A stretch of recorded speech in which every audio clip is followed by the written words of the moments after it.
साथियों, आज हम आए हैं हरिद्वार में और इस समय हम बैठे हैं वीवीआईपी घाट पर और आप देख रहे हैं यहाँ पे हर की पैड़ी। और इस समय टाइम हो चुका है 2:18 और आप देख सकते हैं कि हिंदू संस्कृति जो है, सनातन धर्म हमारा कितना प्यारा है कि यहाँ पर लोग इस समय भी लाखों की संख्या में श्रद्धालु यहाँ पहुंच चुके हैं और इंतजार कर रहे हैं, जिन्हें ना कोई नींद की फिक्र है, बस उन्हें प्रिय है तो अपना धर्म। आप देखिए गंगा माता से कितना प्रेम आप भक्तों के मन में देख सकते हैं कि यहाँ अभी अमावस्या शुरू होने में कुछ समय बाकी है, लेकिन श्रद्धालु यहाँ पर इंतजार कर रहे हैं अमावस्या होने का ताकि वो स्नान कर सके।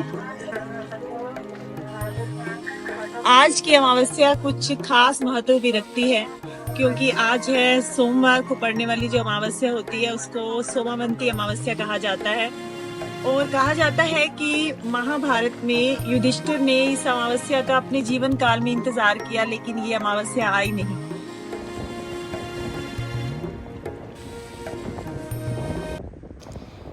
महाभारत के वन पर्व में इस बारे में विस्तार से बताया गया है।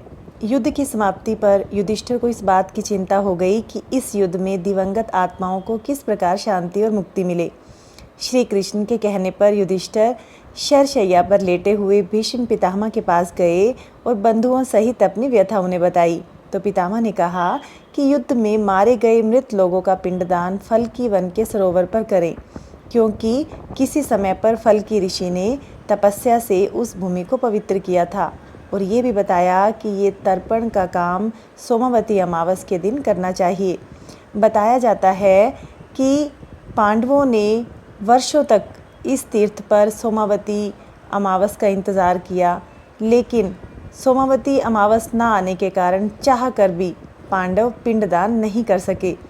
और पिंडदान ना करने के कारण युधिष्ठिर ने सोमावती अमावस को श्राप देते हुए ये कहा कि तुम कलयुग में जल्दी जल्दी आया करोगी। इसे युधिष्ठिर का श्राप कहा जाए या आज के श्रद्धालुओं के लिए सौभाग्य की बात कि एक साल में 2 या 3 सोमावती अमावस का सौभाग्य हम सबको मिल ही जाता है। कहा जाता है कि सोमावती अमावस के दिन दान और तर्पण करने से हमारे पितृ प्रसन्न होते हैं और इस दिन तिल के दान को भी श्रेष्ठ बताया गया है। साथियों, समय हो चुका है 2:25 और हम हैं इस समय वीवीआईपी घाट में हरिद्वार पे और आप दर्शन कर रहे हैं। वो जो गुलाबी झिलमिलाती रोशनी है वो माता मनसा देवी का मंदिर आप देख पा रहे हैं।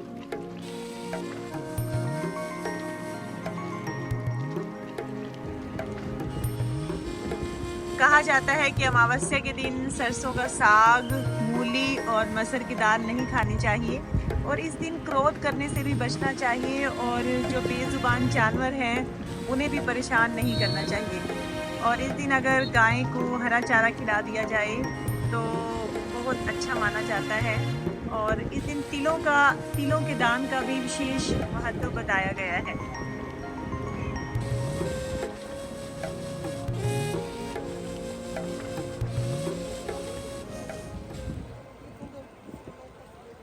सोमवार चंद्रदेव को समर्पित माना गया है और चंद्रमा से बरसता है अमृत, यानी इस दिन स्नान से भक्तों को अमृत की प्राप्ति होती है।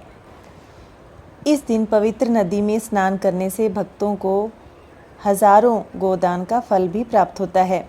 यदि ऐसा ना कर सकें कि किसी पवित्र नदी में स्नान ना कर सकें तो इस दिन यदि घर पर ही जल में गंगा जल की कुछ बूंदें डालकर स्नान कर लिया जाए तो भी श्रेष्ठ माना गया है। और इस दिन सूर्य देवता को जल देने से दरिद्रता का नाश हो जाता है। वैसे तो सोमावती अमावस्या से जुड़ी अनेक कथाएं हैं, लेकिन एक पौराणिक कथा के अनुसार एक राज्य में एक निर्धन ब्राह्मण रहता था। धन की कमी के कारण उसकी पुत्री का विवाह नहीं हो रहा था। एक दिन ब्राह्मण दंपति ने एक साधु से इसका उपाय पूछा तो साधु ने बताया कि पास के गांव में एक धोबिन है जिसका एक बेटा और बहू भी है। यदि तुम्हारी बेटी उस धोबिन की सेवा निस्वार्थ भाव से करती है तो धोबिन खुश होकर उसे अपनी मांग का सिंदूर दे देगी, जिससे कन्या का वैधव्य मिट सकता है। ऐसा सुनकर गरीब कन्या अगले दिन ब्रह्म मुहूर्त में उनके घर जाकर सारा काम करने लगी। लेकिन धोबिन या उसकी बहू को नहीं पता था कि यह काम कौन करता है। एक दिन धोबी ने अपनी बहू से पूछा कि तुम इतना सारा काम इतनी जल्दी कैसे कर लेती हो। तो बहू बोली, मुझे लगा कि आप ये सारा काम करती हैं। धोबिन ने ये बात सुनकर नज़र रखने का विचार किया। उसने सुबह उठकर देखा तो एक कन्या उसके घर का सारा काम कर रही थी और चुपचाप जा रही थी। कई दिनों तक ऐसा होता रहा।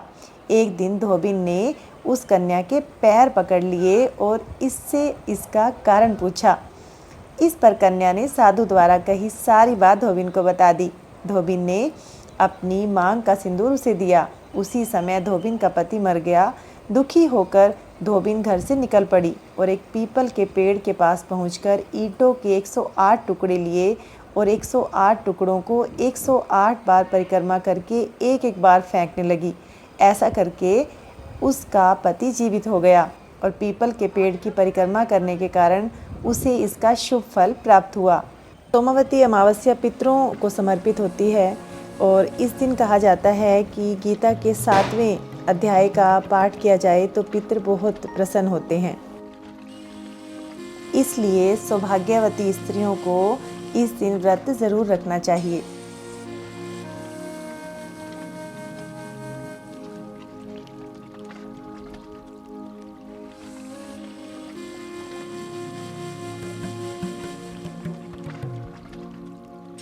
माँ गंगा की पावन धारा की तरह आप यहाँ माँ की ममता का भी अविरल बहाव महसूस करेंगे। जैसे अपनी माता के पास बैठकर संतान का मन हल्का हो जाता है, यहाँ गंगा माता में स्नान करने से आप खुद को भी हल्का महसूस करेंगे। गंगा माता की पावन आरती से यहाँ पर संपूर्ण वातावरण ही पवित्र हो गया है। आदि शंकराचार्य ने अपने गंगा स्रोत में लिखा है कि आप स्वर्ग की दिव्य नदी हैं और आप तीनों लोकों की रक्षक भी हैं, जो शिव के सिर को सुशोभित करती हैं। और गंगा जल श्री हरि की चरणामृत के समान पवित्र है और जो लोग आपके शुद्ध जल का सेवन करते हैं वो निश्चित रूप से सर्वोच्च गति को प्राप्त करते हैं। हे गंगा मैया, मृत्यु के देवता यम आपके भक्तों को नुकसान नहीं पहुंचा सकते।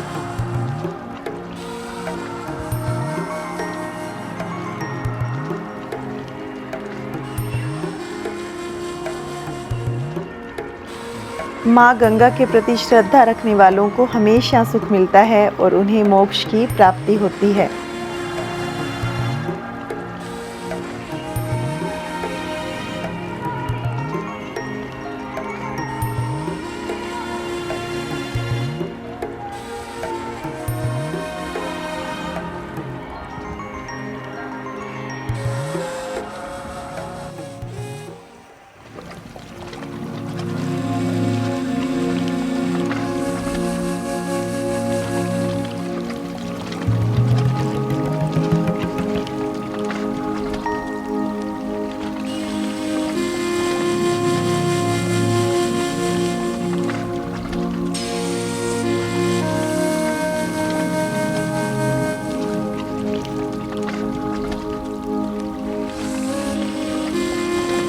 पीपल के पेड़ में पितृ और सभी देवताओं का वास माना गया है।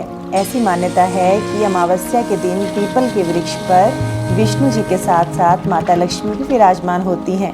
इसलिए पीपल की सेवा से, पूजा से, उसकी छाया से और स्पर्श से पापों का नाश होता है और अक्षय लक्ष्मी की प्राप्ति होती है और साथ में आयु में भी वृद्धि होती है। और इस दिन पीपल की 108 परिक्रमा करने से जीवन में आने वाली सभी परेशानियां समाप्त होती हैं और इस दिन दीप दान करने से हमारी सभी मनोकामनाएं पूरी होती हैं।